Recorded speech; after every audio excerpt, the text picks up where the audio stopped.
You're deliberately avoiding my point. Nothing's held back. And if you think this is the end of it, wait for more. And we do not shy away from the difficult stuff. Sometimes I want to shake people and say, if only you understood. So join me on Dewbs and Co weeknights at 6 p.m, only on GB News, Britain's news channel. Mornings don't have to be tiresome, especially if you have the right company. Wake up to news as it happens, opinion and debate, and of course, a little bit of entertainment too. Because when the kettle's on, we're on. That's Breakfast on GB News, a show worth waking up for. Every morning from 6 a.m. Only on the People's Channel, Britain's news channel. We'll spread the news, you spread the word.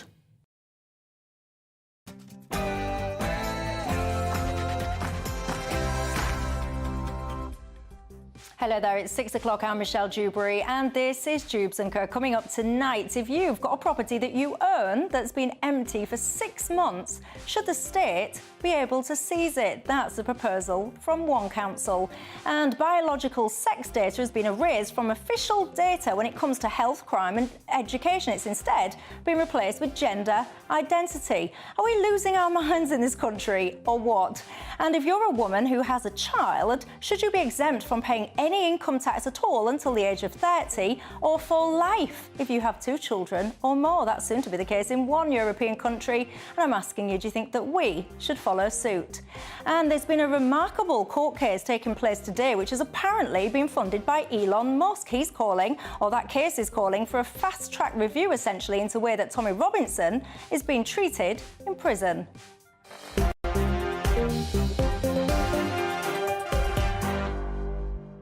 Well, we've got all of that and lots more. And keeping me company tonight, my panel, I've got Kelvin McKenzie and Joe Phillips. But before we get stuck in, let's cross live and give you your 6 o'clock news headlines.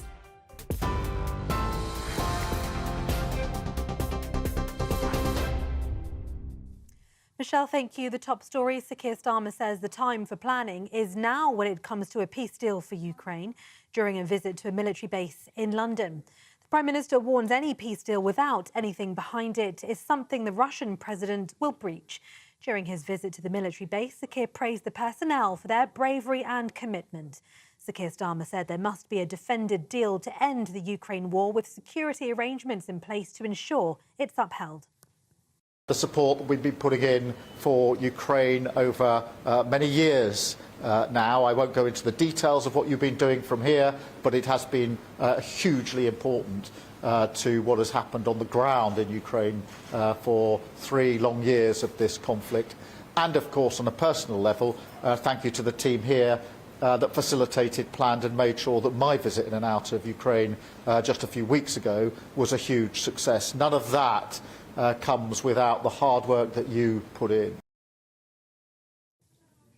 Ahead of that, Sir Keir Starmer met with apprentices and school children conducting science experiments in Barrow-in-Furness ahead of a visit to a submarine manufacturing site where the next generation of Britain's nuclear deterrent is being built. The Prime Minister says Barrow is a blueprint for how increasing defence spending can boost prosperity. President Zelensky says a series of Russian airstrikes show the world their true attitude towards peace, describing Vladimir Putin's recent statement suggesting he's ready for a ceasefire as propaganda. Zelensky's been briefing European leaders on last night's call with Donald Trump, who suggested the US could take ownership of Ukraine's nuclear power plants to act as a form of security guarantee. However, responding this afternoon, Zelensky says all nuclear power plants belong to the people of Ukraine. These are state-owned. It is not private property in Ukraine. EU leaders are deciding their defence strategy and will pledge further security measures for Ukraine. That says at least 2 people have been killed and 10 injured in Ukraine from Russian overnight strikes, while Russia has declared a state of emergency after a drone strike on one of its airfields. The Ukrainian drone attack took place in Engels in Russia's Saratov region. It's more than 430 miles from the front line. Kemi Badenoch insists people will believe Conservative promises of lower taxes and better services despite their recent record in government. The leader of the opposition has been launching the Tories' local elections race in the southeast. Trust us, because we have delivered lower taxes than any other party. Labour's raising taxes even higher. But at local level, Conservative councils consistently deliver better services at a lower rate. Look at Birmingham, that's raising taxes up by 21%. We don't do that. So people right now will be getting their council tax bills for the year.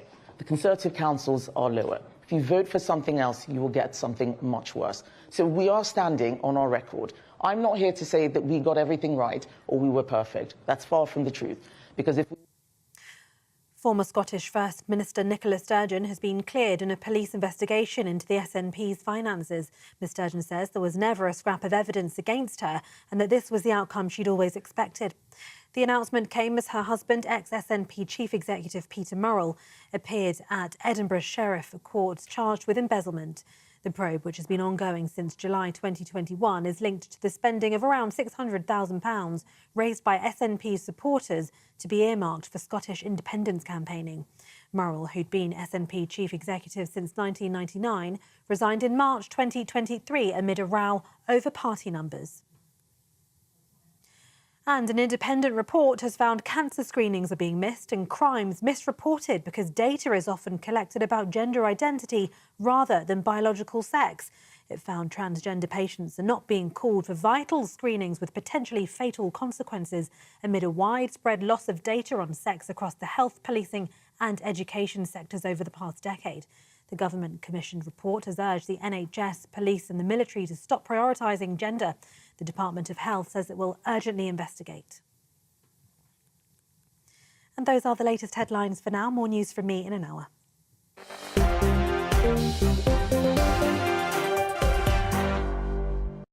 Thank you very much for that. I'm Michelle Dewberry. This is Dewbs & Co with you until 7 o'clock tonight. Alongside me, I've got my panel, Kelvin McKenzie and Jo Phillips. Before we kick off, it'd be rude not to say a massive congratulations to Mr. McKenzie. He's twiddling a little ring on his finger. Look at that. Yeah, there we go. It was his wedding, ladies and gents, on Saturday. Do you know, women across the universe are going to be so disappointed? I know, you're quite right. The sound you're all hearing is the heart shattering. Well, anyway, Kelvin McKenzie didn't invite me, ladies and gents. You might remember that from last week. He didn't invite me, but I wasn't put off by that, was I? No, you stumbled in because you were there with your partner and your son at another event in the hotel. And on bumping into my missus in the loo or the corridor, you then said, right, I am going to go and say a big hello. I did. And so you wandered in, and very welcome you were too. I did. I wandered in, and I've got to say, he was so happy, and it made me happy, you know, and I wish that I'd taken a picture just to remember it, because it was a lovely memory. He looked really happy. It was just a room full of really, really happy people, and I told him that I was there to gate crash. And do you know what he did, ladies and gents? He offered us a seat. He was like, how nice. Do you want to take a seat? And obviously I didn't, because I was there for a different function altogether, but there you go. Many congratulations to you. Thank you very much. And the way his wife came up to me in the toilet, by the way, she came up to me and she said, Michelle, I've got a bone to pick with you. You basically told me that I was the daftest woman in the country. Which, of course, that's how I announced your wedding, didn't I? That's that you true. found someone very That's daft. But anyway, we like a little bit of good news, don't we, in this country? There's too much bad stuff going on, isn't there? Anyway, you're very welcome to the programme, each and every one of you tonight. Get in touch all the usual ways. Email me gbviews@gbnews.com. Go to the website gbnews.com/yoursay. Or, of course, you can tweet or you can X me. Lots to talk about tonight. Biological sex. Is it important when it comes to tracking that data or not? I want to talk to you about a fascinating court case that took place today, apparently funded by Elon Musk, and all of that and more coming up. But for now, if you have a property, it's yours, you earn it, it is yours. But I don't know, for whatever reason, you might decide that you want to keep it empty for, I don't know, however long you want, quite frankly, because it's yours, isn't it? Anyway, a council, Westminster Council to be precise, is urging now the government to change the law, basically to say if a property, privately owned, is empty for 6 months, the state should be allowed to seize it. What do you think, Kelvin? Well, I think it's a disgrace. The reason it's a Labour council, by the way, Westminster Council. So let's make sure we understand who is denying people their assets. So the issue here is that they're saying that they have an obligation to house migrants, and that they can't meet this obligation because they don't have the homes. But it's not just migrants, is it? It's homeless. They have an people. obligation to house but basically, homeless the people. big surge in our country is people coming from across the seas. So actually, instead of dealing with the issue that causes a problem to us all, whether you're socialists or conservatives or anything, right? Instead of dealing with that, they say, what we're going to do is we're going to take these homes from people who are paying their council tax, are doing all the things that the very people who they are going to now home in these places, or their idea, don't do any of it. These are proper people. Some of them are investors, right? Some of them are investors. But we do already have these powers. But yes, at the exactly. moment, at the moment, the threshold, the cut-off point, if you like, is 2 years. So what they're wanting to do and what they're proposing to do is really shorten that quite significantly to that 6-month period. What do you think to it, Jo Phillips? Well, I mean, because it has already existed and has not been used very often, you know, you do have to ask the question that with so many people on housing waiting lists across the country, but particularly in London, why haven't councils been using this before? I think, you know, there are difficulties because it's private property, but we also know there's an awful lot of empty property that is just there. Some might say it's for money laundering. It's certainly not for homes. The other thing that I would say is that councils also have their own stock of housing, albeit considerably less than it used to be before all the council housing got sold off. And I know from when I've worked with local authorities, there are an awful lot of what they call voids that are just left and not re-let. So there are quite a lot of issues here, and I think there does need to be a look at this. You know, if the people from Qatar, for instance, who have not lived in 2 empty properties for 20 years, it does seem a bit wrong. Why have they got those properties? Why is it wrong? Because somebody chooses not to activate their asset. I think it's perfectly correct. I hate the idea. And if socialism is going to be about stealing people's property to solve a social problem, not of the making of the people that actually have put down their hard-earned money for the asset, I think we've reached a new low. And you know what, Jo?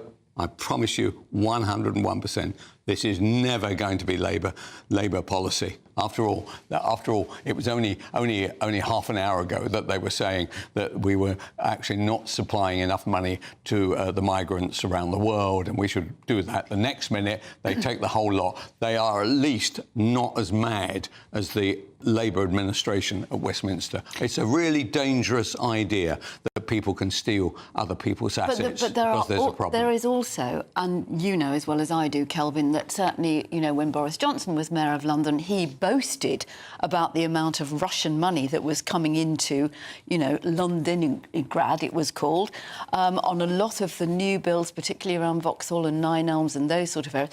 Those properties have been used, I am absolutely sure, for the purposes of concealing funds. How can you be absolutely sure of that? And if you're absolutely sure of that, then why haven't you reported it to the police?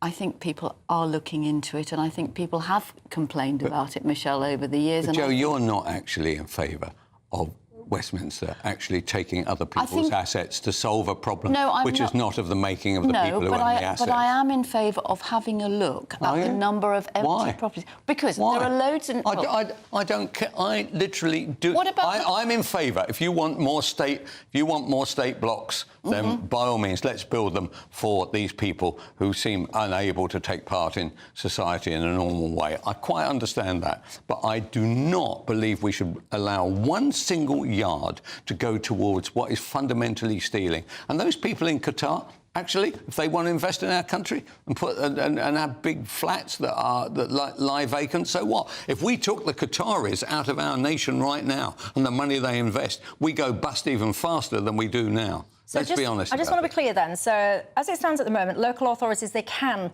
seize properties, but it has to be 2 years, and they have to prove that basically it's been like a target of antisocial behaviour. So to give you some stats around this, there's nearly 700,000 unfurnished properties across the country, of which apparently 265,000 of them were classed as long-term empty, which basically means they've not been lived in for 6 months. And also apparently a group of cross-party the MPs were in favour of this last year when they were debating it. You say you're not in favour of it. I've got to say it makes me quite uncomfortable. But if you was a homeless man on the street and you could see this, you know, collection of empty properties, you might have a different view. Well, I would like, you know, nobody wants to see the homeless, right? But I am not dropping a tear for every one of the homeless in London or the rest of the country. There's a lot of them out there, and there is no guarantee that once you give them a home, that they stay in the home. There is, you know, there are a number of issues around homelessness, and they will not be solved, or I do not want them solved by stealing other people's property. But there are an awful lot of people who are put into extremely expensive, at the cost to us and council taxpayers, private rented accommodation which is below standard and quite often miles and miles away. Yeah, but hold on, because you're not seriously suggesting then to put those people in Westminster, which is one of the most expensive boroughs when it comes to property. Like, I mean, if we all clubbed together tenfold, we probably wouldn't even be able to afford a one-bedroom flat. Well, he probably could on his own, him. But, I mean, it's so expensive, ladies and gents. I mean, is this the target place for it? If indeed you do support it, should it be in one of the most expensive boroughs in London? I don't know. You might support it, you might be against it. Get in touch and tell me your thoughts. All views welcome here on Dewbs and Co. Look, we've got lots to discuss. Biological sex. Don't roll your eyes and go, here's Michelle talking about trans again. This is a very important subject when it comes to people committing crimes, your health care, the screenings that you have. Your biological sex is a fundamental part of that information. Guess what, though? It's been essentially erased and replaced with gender ID. Goodness me, let's look at that in 2.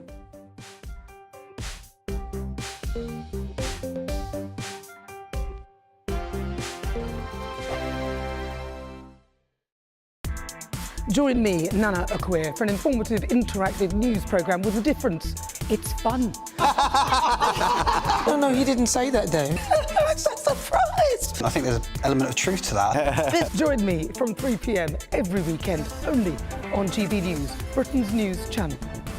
Headliners on GB News 11 p.m. every night. It's got 3 top comedians going through the next day's newspapers so you don't have to read them, which is great. That's a good point. He's lying. I mean, maybe he's not lying. That's Headliners every night from 11 p.m. and 5 a.m. as well on GB News, Britain's news channel. Patrick Christie's Tonight, weekdays from 9 p.m. What's your take on this then? Because my understanding is that you feel a bit disadvantaged as a result of the CGI characters here. Yeah, absolutely, because it's taken away from people like myself who are professional actors, and these roles are made specifically for us. You know, we've got dwarfism, and it can boost our career, make money to pay for our families, and it's just an opportunity that's taken away from us because they're afraid of stereotyping or being derogatory, which is absolutely not. Yeah, and this is not just in this film, it's actually happening quite regularly, isn't it, I think? Yeah, because it came out a few years ago with Peter Dinklage saying that it was being stereotyping, having dwarfs playing dwarfs for Snow White and the Seven Dwarfs. And it's really wrong for people to say that. He's made his career, he started off doing that, and he's made a very big career out of it, and you have to start somewhere, and I think this is a big stepping stone for a lot of people with dwarfism. Yeah, and look, I suppose in any acting, in a way, like, if someone is playing a character of a very tall person in a biopic, you would presumably pick a very tall person. Yeah, absolutely. So I don't really see why it's that controversial. Yeah, absolutely, yeah, it's absolutely pointless. I don't know what they're trying to get at, but I think it's this woke culture. They're afraid of upsetting someone, and, if we didn't want to do it, we wouldn't do it, but it's very well paid, it's a lot of fun, and it's what we love to do. And you have actually been in Snow White and the Seven Dwarfs previously. I've been in it twice for pantomime. Fantastic. And that was you, and you just enjoyed that. I mean, that was, presumably, that gave work to quite a lot of actors with dwarfism. Yeah, absolutely. I mean, so many actors around the UK and around the world that do it, and it's so much fun. The kids have a great experience, and it's really important for them to be educated, because then they understand that there's different people with types of dwarfism, so they're not, they're not afraid when they see someone like that, because some people grow up and they're like, well, what's up with that person? But they start to understand the differences. GB News, the People's Channel. I'm Christopher Hope. From pop stars to politicians, I'll interview anybody in a pub who's got a political opinion. Join me every Friday on Spotify, Apple Podcasts, YouTube or gbnews.com, or wherever you get your podcasts. This is GB News, the People's Channel.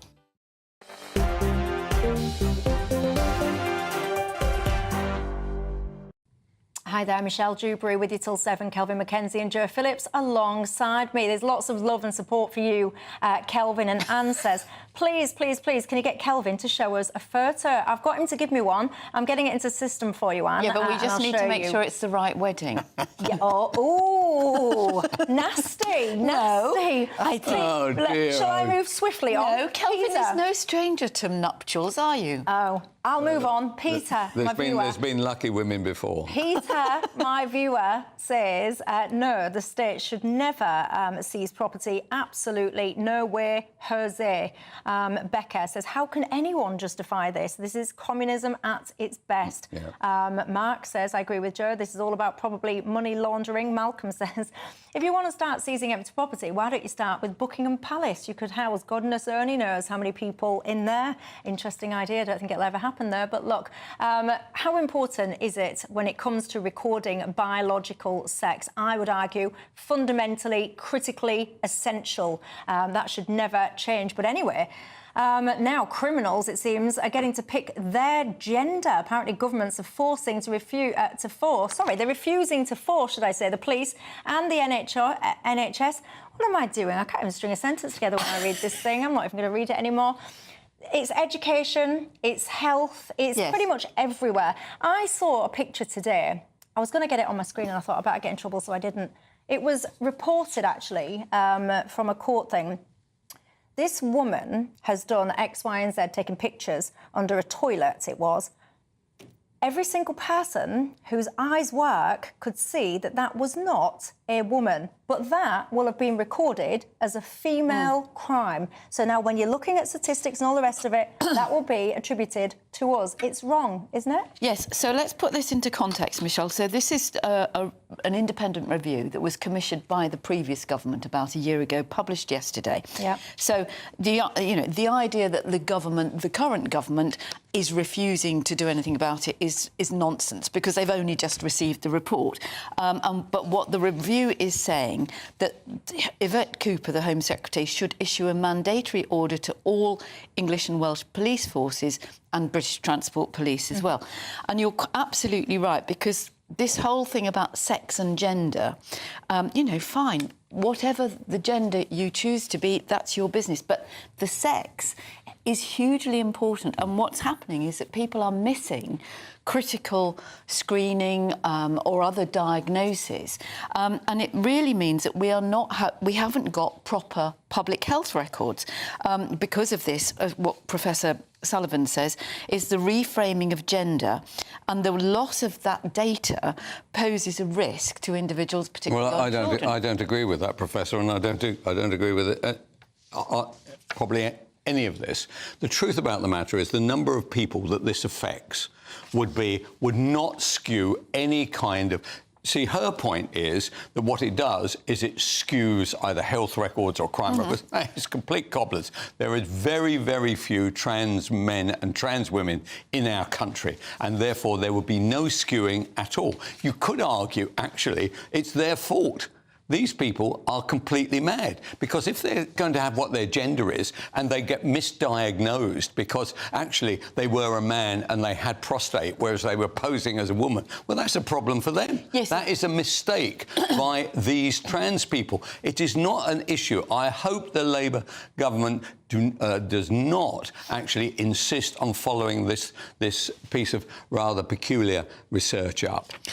I take your point, Kelvin, about it being somebody's mistake, if you like. It's their lookout if they don't choose. Yeah. But I think if you're collecting public health data... How many trans people are there in our country? There are millions of people going into NHS hospitals or GP surgeries or something, right? The number of trans there would be, what, 0.00001? Yes, but Kelvin Mackenzie, you're missing the point, if you don't mind me saying so delicately. At the end of the day, gender ideology is a contested belief system. To your point, Joe, I don't really care what you identify as in your own kind of private space, life, whatever. It's none of my business, interest or concern. But that's not what this is. What is happening is the fundamental fact which is your biological sex. You cannot change your biological sex, however you might wish it to be so. That is fundamental. It's immutable and it matters. So when you have all of these organisations, whoever they are, that have somehow become aligned to this ideology that's contested, they've scrapped the factual information and now allowed people to show me that those forms actually exist, because are you actually kidding me? You've not seen these forms. Look, I'm happy to say that is wrong. All I'm saying is, right, are you saying that only sex forms exist or only gender forms exist? Isn't the truth about the matter is that these are occasional changes? There isn't a government mandate which says all forms within the government's power have to have sex or gender. I'm saying it's not a big issue. There is plenty other things to worry about. I know, I wish I had all day. I could start all day on this. This is a huge issue. The fact of biological sex getting conflated with people's self-prescribed gender ideology has significant consequences, whether it's to do with rules about who gets to go in women's changing rooms, whether it's to do with medical situations, whether it's to do with crimes attributed to the completely wrong sex. It impacts so many facets of life. And I would argue... But somebody has to show me that this is what's going on across all government departments.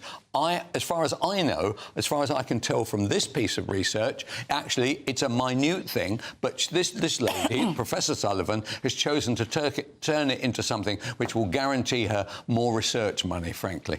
Well, it might be minute, but it could get bigger. It's not I don't know why anyone thinks that stripping away the biological reality absolutely, and replacing it with a contested... I would argue, make-believe ideology. I don't know why anyone thinks that. No, but you have to prove, Michelle, that actually is what is going on, and that this isn't just a one-off. All right, by all means, clamp down on it. But as far as I understand it, the vast majority of the stats, and that's what she was concerned about. She was concerned about stats, and she takes your view as well, by the way, this professor. So that's fine. The stats are being blown off course because there's too much of this going on. That I remain to be convinced about. Well, I don't remain to be convinced. I think it is an incredibly serious issue. I think it's really quite straightforward. You just say you have got, this has got to... In the same way, I know people say, you don't necessarily have to put your age down, it's optional, or your ethnicity, it's optional. But if this data is being collected for things like criminal records, if this data is being collected for health, then it's really important. What percentage of... right, I'm not saying No, it's I get your point. What percentage of government documents actually put down the word gender rather than sex? Well, I would argue that if you want to add gender to a single form, never mind how many and what's the statistics, to a single form, that's your prerogative, but it should never, ever, ever be at the expense of the most important factual one, which is the biological sex marker. Now, look, a government spokesperson has said that departments would consider the findings alongside the views of, I quote, other interested parties. They've also said this government is clear that the collection of accurate and relevant data is vital in research and the operation of effective public services, especially when it comes to sex. Now, Wes Streeting, he also tweeted out today and said the Sullivan Review, which is what this review is that we've just been talking about, underlines the importance of recording biological sex, not just for research and insight, but also for patient safety. Doing so does not prevent us from recording, reorganising and respecting people's gender identity where these differ. He goes on to say, we'll act on findings. I'll just tell you a very brief example before I do move on. There was a case of a rape on a hospital ward. A woman patient reported that she had been raped. That case was not even taken seriously because the data showed that there was no male on the ward. So therefore, there couldn't have been a rape. There was a rape, there was a male on the ward, but the male had been recorded as a female because it went on gender identity. There you go, that's a very solid, I would say, real-world serious consequence of this. And ladies and gents, I promise you it absolutely does matter, but all views are welcome. What's yours?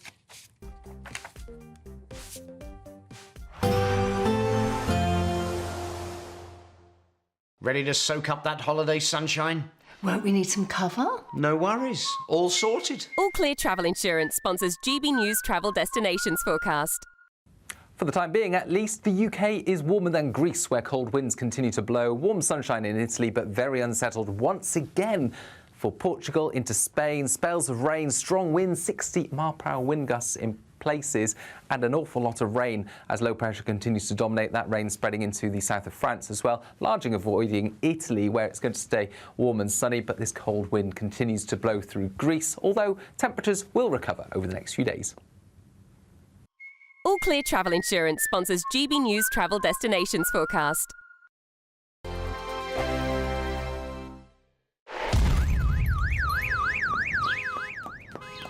Crash Law 24 sponsors GB News Traffic and Travel Report. The latest GB News Travel. Well, good evening, I'm Johnny Ratner, and there are long delays in West Yorkshire on the M1 southbound as you head down towards junction 41, just south of the M62 towards Wakefield. That was after an accident that's now been cleared. And in Cheshire on the M6 southbound, one lane still closed from junction 17 to 60 near Crewe. Recovery work continues following an earlier accident. Problems on two stretches of the M25. First of all, through Hertfordshire, one lane's closed anti-clockwise. A lorry's broken down just after 24 at Potters Bar. On the Surrey stretch, the outside lane's closed anti-clockwise at 8 at Reigate following an accident causing long tailbacks. And that's the very latest. You can stay up to date throughout the day by visiting our website, gbnews.com. Crash Law 24 sponsors GB News Traffic and Travel Report. Exciting news. Every Friday, my Patrick Christie's Tonight Show is going to have a twist to it. We're welcoming some special guests. You. That's right, on Fridays I'm going to be doing my show in front of a live studio audience because this show is about you and what you have to say. It's going to be the same big debates, same big topics, same big opinions. But every Friday night at 9 p.m, you are invited to come on down to Patrick Christie's Tonight to be a part of the action. Only on GB News, the People's Channel, Britain's news channel. The royal family is an enduring symbol of tradition, unity and pride for Britain. At GB News, we celebrate what makes this country great. In our new Royal Newsletter series, you can join me, Cameron Walker, for Inside the Palace, an exclusive look every week that takes you beyond the gates and brings you the very latest from those at the heart of the monarchy. Never miss a royal moment again. Sign up now. Go to gbnews.com/royal newsletter and get the latest straight to your inbox. Hello everyone, Patrick Christie's here with an exclusive opportunity just for you, our incredible GB News viewers. We're giving you the opportunity to win a VIP studio tour right here at GB News HQ. Plus, you'll also get to meet yours truly. It's easy to enter, just head to gbnews.com/community competition and follow the easy steps. Don't miss out, enter now, and I'll see you soon at GB News. Full T's and C's apply. Join me, Camilla Tominey, for a frank and honest discussion with those in power that cuts through the spin and gets to the heart of the issues shaping our nation. You haven't confirmed that you want to stand as leader, but you haven't ruled it out either. This report basically says that he's not fit to stand trial. Is he indecisive? Incompetent? I deliver the dose of reality Westminster needs. That's the Camilla Tominey Show at 9:30 every Sunday on GB News, the People's Channel, Britain's news channel.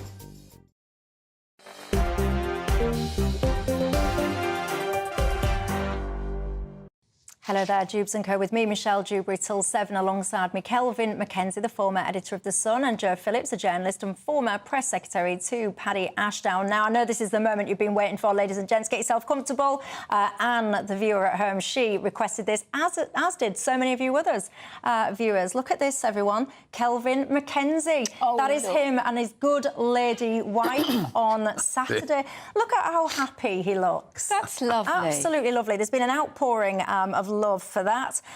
So many people getting in touch, celebrating. It's nice, isn't it, to have nice, happy news. I really like that. I've never been married. I've never found anyone daft enough to marry me, ever. I have, but, doesn't surprise me. I know. Well, I was just about to say it doesn't surprise a lot of people who know me, quite frankly. But anyway, look, if you've got children, we talk about declining birth rate often, don't we? It is a problem. It's a problem right across the world in many parts, I would argue, not just here in the country. But anyway, there's an interesting proposal that's coming out from Hungary, and I want to explore that. And I also want to move on a little bit later on in the programme to talk to you about a remarkable court case that's apparently been funded by Elon Musk, and it relates to the treatment that Tommy Robinson is experiencing in prison. But let's start with this children one, because the proposal in Hungary would basically mean that if a woman has one child, they're exempt from paying income tax to the age of 30. If she has 2 or more children, you'd be exempt from paying that tax for life.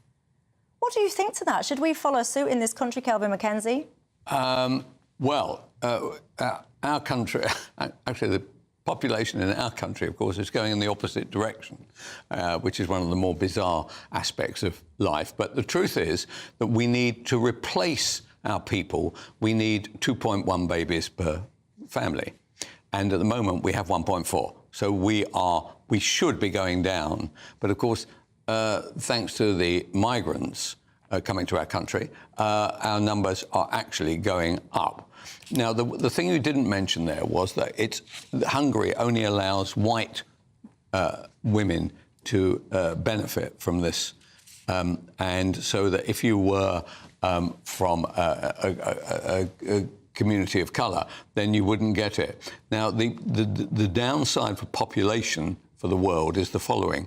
If the world continues falling at this rate, we're only going to have 6 nations on Earth that will exist, because once it starts moving, you're done for. And 3 of those nations are Niger, Somalia and Chad. And so it's probably in all our interest that we have more children. But the truth about the matter is that under this Labour government, I could actually see that number going down, because there's a lack of confidence in what the future looks like. Whereas and the other thing I can see happening is that, and this will please all socialists and probably Lib Dems out there, if you're out there watching, please turn off now. Actually, Don't damage my viewing figures, thank you. The price of large houses is going to go down. And because people are not going to have children to fill up all the bedrooms. Jolly good. Well, perhaps they'd be building sensible houses, like, old-fashioned terraced houses. I'm in favour of the large house. Well, I'll show you a video, actually, because I thought, just before I bring you in, Joe, there's a video from the Prime Minister there, Viktor Orban. I thought this was quite interesting. It is done in Hungarian, so I shall spare you all of that. But it's basically saying that about birth rates in the Western world, and that they are going to open a new chapter in the history of their economy. They're going to create the world's first family-centred economy. It goes on to say that mothers with 1 child will be exempt, as I've just been saying, until 30, and mothers with 2 will never pay income tax again. He says, even by the most modest standards, it's a global sensation. And he goes on to say that he's securing the future of Hungarians for decades and decades to come. Joe Phillips, your thoughts? Well, he's been banging on about this for many years now. 2019, he launched a similar scheme, and the Hungarian government took over private fertility clinics. Personally, I find the whole thing rather creepy, apart from the fact that he is deciding, or the government is deciding, which women would be entitled to this, which seems like a nasty sort of social engineering. And the idea, and of course, Musk, who is the father of at least 12 or 13 children, we believe, thinks this is a marvellous idea and has been going on about it in America, as has J.D. Vance, the vice president. The idea that women are there just to make babies, and this is an idea that's come from the men who are running the country, I find grotesque. Well, just to say as well, it's not just only white women, it's only married women as well. So it's that extra kind of dynamic. So as you quite rightly say, Elon Musk, for example, I've lost count of how many kids he's got, quite frankly. So is he, probably. Yeah, but he's not in that kind of marriage unit, unless I've missed something. This scheme has been called by its critics essentially ethnic cleansing. There's one side of the fence that's delighted by these proposals, other side absolutely horrified for the reasons predominantly of skin colour. What was you going to say? You was about to pipe in, Kelvin Mackenzie? Well, look, first of all, we need to have more children, and if they were the indigenous crowd, well, that's good. but I'm not suggesting we should divide it up on colour. But what I do think is that Hungary is a nasty piece of work. Precisely. He supports Putin, and yet claims to be a part of the EU. And I'm afraid that anything that's endorsed by Orbán, I'm afraid, would not get a So there's thumbs up absolutely from no me. support then for that policy on the panel tonight. Is there any support for the policy at home? And what do you do then if we do? I think we would all agree that you do need to kind of encourage people to have more children. What's the answer? Because one of the challenges you've got is that women, my generation of women, you've been told that you can have it all. You don't need to have a kid in your 20s. You can be an independent career woman. Well, yeah, all of those things are true, but then you start thinking about your babies in your mid to late 30s, then you realise you've got this thing called a biological clock that's ticking. Absolutely. And then you start going on dates, saying to the guy on your first date, oh, nice to meet you, can I get you a drink? And how many kids do you want with your pint? The guy absolutely gets petrified and runs off quicker than I don't know what. So it's actually it is a tricky thing, and I'm not sure that we do need more children, actually. You're laughing, but it's true, by the way. But, you know, Well, hold on a second. We need them in London to fill the school rolls up. The schools are empty. We need younger people to support the ageing population, of which you and I, Kelvin, are part. Well, so, you know, we're ending up with something like... you may be, Joe, but me, I've got to keep myself in good nick. But the cost of childcare as well. The problem is it's the costs, and people, if you're responsible anyway, most responsible people would look and go, do you know what, I would like another child, but I can't afford it. I would need to go to work and childcare is too expensive or whatever it is. And it's about housing, it's about whether you can afford to live where you need to be near your family.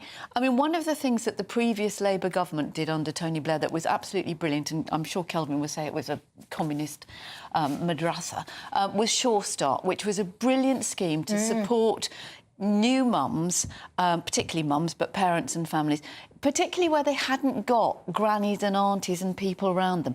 And the impact that had on children's reading, readiness for school. I mean, we're always talking about children who are going to school who aren't potty trained, who can't read. And if it's a healthy child, obviously there's a lot of children that have got disabilities that won't be potty trained. If you've got a healthy child and you're sending them to school in nappies, and I'm really sorry, but you as a parent have failed your child. Oh, no, absolutely, absolutely. And also, you're wasting an awful lot of money, because I tell you, there's nothing that an older audience viewers will remember. There's nothing to make you go for potty training. Some of my wider family work in the nursery business. I am astonished that anybody can actually afford... It's so expensive. ...to send them. So my question is this. Why am I... Why is a taxpayer funding other people to go to work? I mean, why don't we just scrap all that? What do you mean? Well, I don't understand why it costs... Why... It's now going to be 30 hours, isn't it, as of September, right? Who's going to pay for that free 30 hours? It's not free, it's paid for by the government, right? So why on earth should the, quotes, government, i.e. me or you guys or everybody, why should we be paying for other families to work out what is in their best interest? So then you don't have anybody who's got kids working if they can't afford it? No, you go back to the old system, one side or the other. But people can't afford that now. That is the problem. So how do we know that's the case? Every time a socialist comes along, the word free actually means that somebody else is going to have to pay for it. And I object to that. I think the other thing is that although, you know, it may suggest that childcare is becoming a little bit cheaper because of this, there are an awful lot of nurseries who are really worried about the national insurance employee. It's not going to work. Yeah, but then what I would say to that, because I've got a little boy, and he is in nursery, and it is so expensive. It's ridiculous. It's so expensive, and I volunteer actually once a week there, and I just love it so much. And it's such, you know, these people, the teachers and stuff, they really do work hard. I bet they go home with headaches. No offence to the kids, but I bet they do.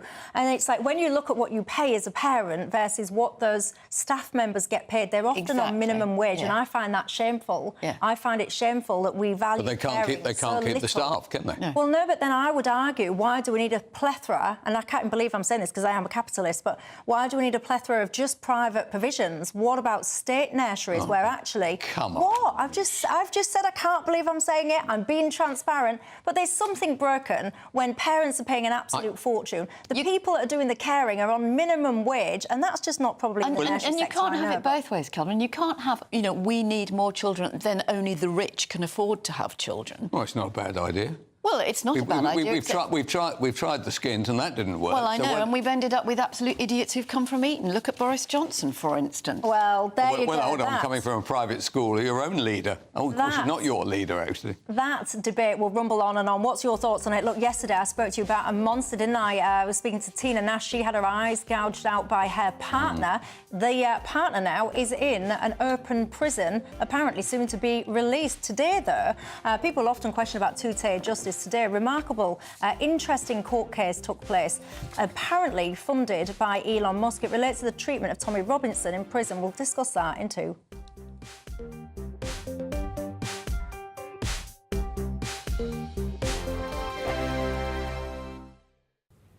Hi there, welcome to the latest update from the Met Office for GB News. Cloudier and breezier weather starts to arrive overnight, so that will mean it's a milder night with less frost around, but it will also lead to increasingly showery weather moving up from the southwest and the west during Thursday night and into Friday. So a change is on the way after such a sunny and warm day on Thursday.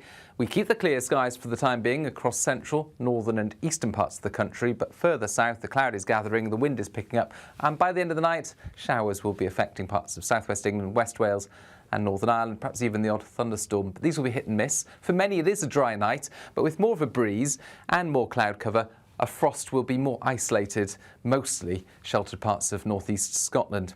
That's where the brightest skies will be first thing. I think grey skies predominantly across the south and especially the southwest, where some heavy rain will move in early Friday. That will be spreading into South Wales by this stage. Northern Ireland drier for a time with some bright spells, and certainly across much of Scotland it's mostly dry, although with more cloud in the sky compared with recent mornings. That is except for the far north where we keep some clearer spells.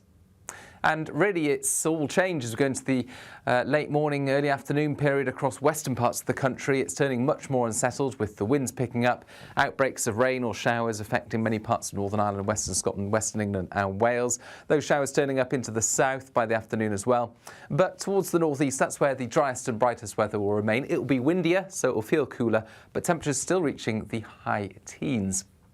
Then on Saturday, those spells of rain spread more eastwards, and for many it is an unsettled day with rain or showers. The most persistent rain will affect Scotland and Northern Ireland, perhaps Northern England later on as well. Some heavy downpours out there.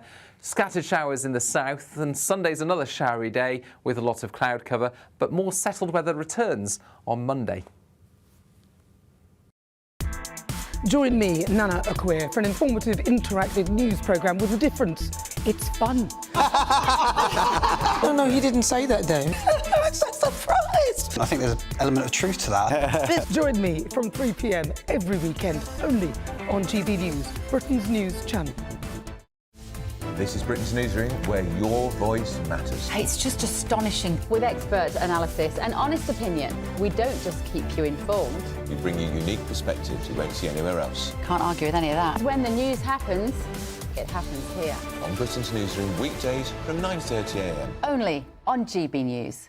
If you want your news to be straight talking... This is the nightmare for the Conservatives again. Down to earth. It's not just Nottingham where this is happening, is it? And most importantly, honest. Hard-working, middle-class taxpayers, they'll get their book thrown at them. Then catch me, Martin Daubney, Monday to Friday, 3 till 6 p.m. on GB News, Britain's news channel.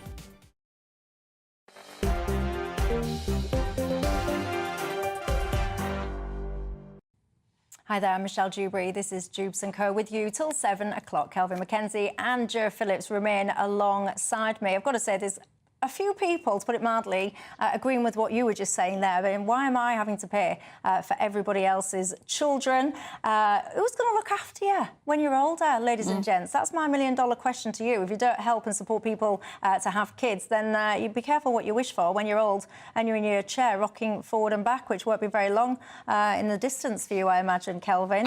Rude. Lots of people saying... off to... Well, Andy says, Michelle, this sounds great. I'm going to go and move to Hungary. It's really divided. A lot of people at home also are not happy with that, the fact that actually it's restricted just to white women. That claim that it's ethnic cleansing.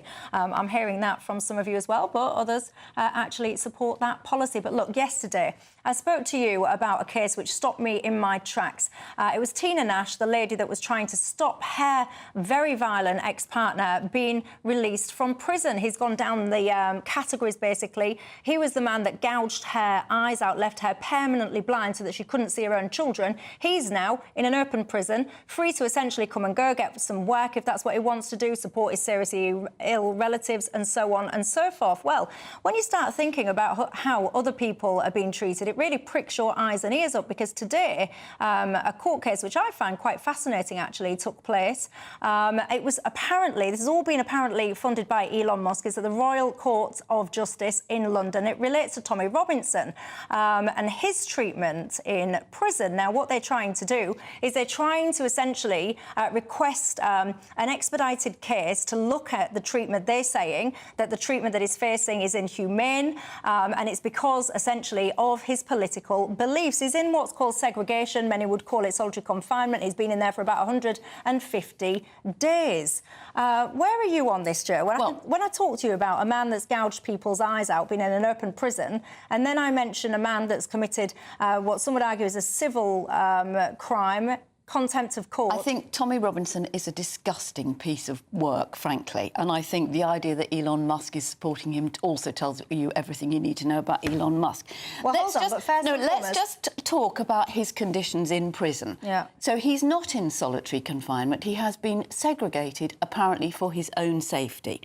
He's got access to a laptop and emails, use of an exercise yard for several hours a day, and he's able to make social phone calls for 4 hours daily. 120 people have been authorised to visit him. He has been allowed over 80 visits, another 13 non-family visits approved up to March the 30th, and the ability to request to see other prisoners. He has 2 hours of social visits 4 days a week, well in excess of prison requirements for unconvicted prisoners, which is at least 1 hour a visit. He has significantly more visits, and he can access a telephone for 4 hours a day to speak to family and friends since March the 11th. So he has made, since November, more than 1,200 social telephone calls. So he's got a personal possession. He's got TV, laptop, notebook, CD player, DVD. He's using his laptop to send and receive emails, which he has done in their hundreds. He gets a daily visit from a member of the prison chaplaincy, a daily visit from an NHS doctor or registered nurse, and 2 3/4 hours of work painting and decorating. Now, so an interesting thing happened today, apparently, according to people that were in that courtroom, as it's been reported. That list that you've been sharing there, that was also read out in the court. And Stephen Yaxley and Tom Robinson, he actually put his hand up during that report. And if you believe the reports, I've got no reason not to do so, well documented. The judge apparently stopped the case and said to his lawyer, go and speak to your client, you can have a telephone call. He wasn't in the court, it was down video. They had a telephone conversation. The court was apparently adjourned to allow that to happen. When they came back, apparently it was very dramatic, because then Tommy Robinson held up a piece of paper and said, essentially, they cut our call off. And what it's been reported and suggested is that when he was then talking to his lawyer, because he contests lots of the things that you're suggesting and saying that that isn't happening at all, the prison apparently cut that call off and stopped that conversation. So what you're suggesting is actually, as it is being put forward, but that is in dispute at the moment. And there's many people that would say that they have been trying to visit, they've had to sign NDAs, they've had their visits blocked. And my question is, do you think it should be a situation, and I get that you don't like that person, I think there's nothing wrong with that. What he does and what he has done has fueled hatred and violence. But that's not what whipped we're it up. talking about. And he could be the most hated man in the world, but my question is his treatment in prison fair? Now, the point of this is he's in segregation for his own safety. Yes. But then what that means that we're all accepting and acknowledging is that the violent people within a prison run that prison, and therefore, if someone's threatening another prisoner, well, then the prison, it's fine for them to segregate them. I think most other people who are segregated for their own safety, and and that will include paedophiles and people who've committed appalling acts. We're talking about someone that's committed contempt of court. I mean, we really shouldn't be correlating contempt of court with paedophilia. You're talking about segregation in a prison. No, you're referencing conditions that paedophiles, the worst, disgusting, despicable criminals, and then you're likening that to somebody that's in for contempt of court. I'm talking about people in segregation. And many prisoners, for various reasons, are segregated for their own safety. I suspect that most of them don't get the access to things that he's got, and he is still able to spew out his vile racism. Well, look, I found this fascinating. You're absolutely entitled to loathe Tommy Robinson. Many of you do. The other side of it, many of you will love him. It's not about the individual. It's about the law of the land being applied fairly to prisoners, whoever they are, irrespective of what individuals have a view of. Criminals shouldn't run prisons. They shouldn't be allowed I think on the wing and all the rest of it. The worst aspect of this is I've got no time for Tommy Robinson myself, so I'm in the Nigel Farage camp and not in the Rupert Lowe camp. So I hope that he keeps quiet and simply serves out his time and obeys the law. Contempt of court is an important moment in justice. Well, there you go, and I am sure that the Secretary of State and the prisons, etc., will be saying that they are absolutely doing everything by the book. Time will tell, and I'll follow that. The verdict is whether or not they can get that investigation will come tomorrow. I'll keep you up to date with that, but for now, that's all I've got time for. Thank you, guys. Thank you to you at home. Have a good night. Night-night.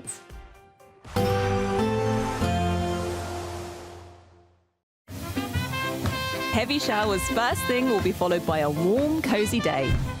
Boxed boilers, sponsors of weather on GB News.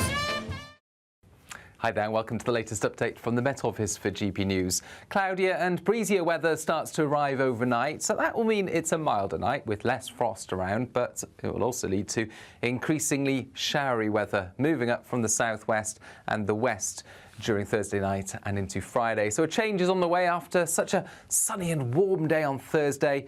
We keep the clear skies for the time being across central, northern and eastern parts of the country, but further south the cloud is gathering, the wind is picking up, and by the end of the night showers will be affecting parts of southwest England, West Wales and Northern Ireland, perhaps even the odd thunderstorm. But these will be hit and miss. For many it is a dry night, but with more of a breeze and more cloud cover, a frost will be more isolated, mostly sheltered parts of northeast Scotland.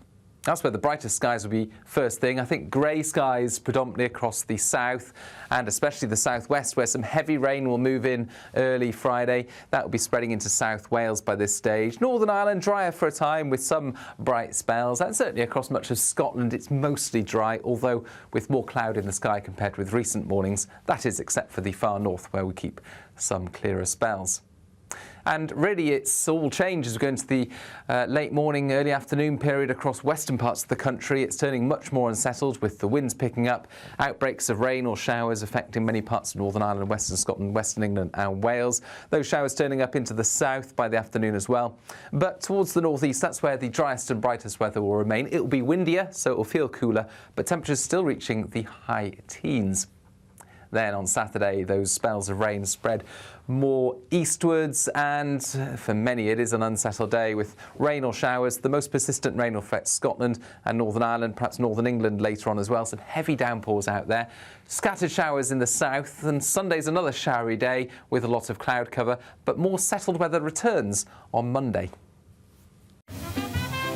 Heavy showers first thing will be followed by a warm, cosy day. Boxed boilers, sponsors of weather on GB News.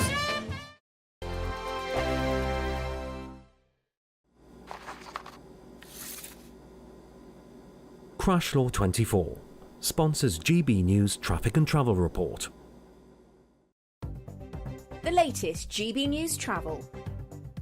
Good evening, I'm Johnny Ratner. On Merseyside on the M6 southbound, 2 lanes are closed at junction 23 at Haydock. A lorry's overturned, and it's really slow on the M1 southbound in West Yorkshire towards Wakefield coming from the M62 following an earlier accident. The Surrey stretch of the M25 is blocked anti-clockwise at 8 at Reigate following an accident, and on the Hertfordshire stretch further round, the inside lane on that 3-lane stretch is closed off just after junction 24 at Potters Bar. A lorry's broken down in the roadworks, causing long queues back through the Homesdale Tunnel. And that's the very latest. You can stay up to date throughout the day by visiting our website, gbnews.com. Crash Law 24 sponsors GB News Traffic and Travel Report.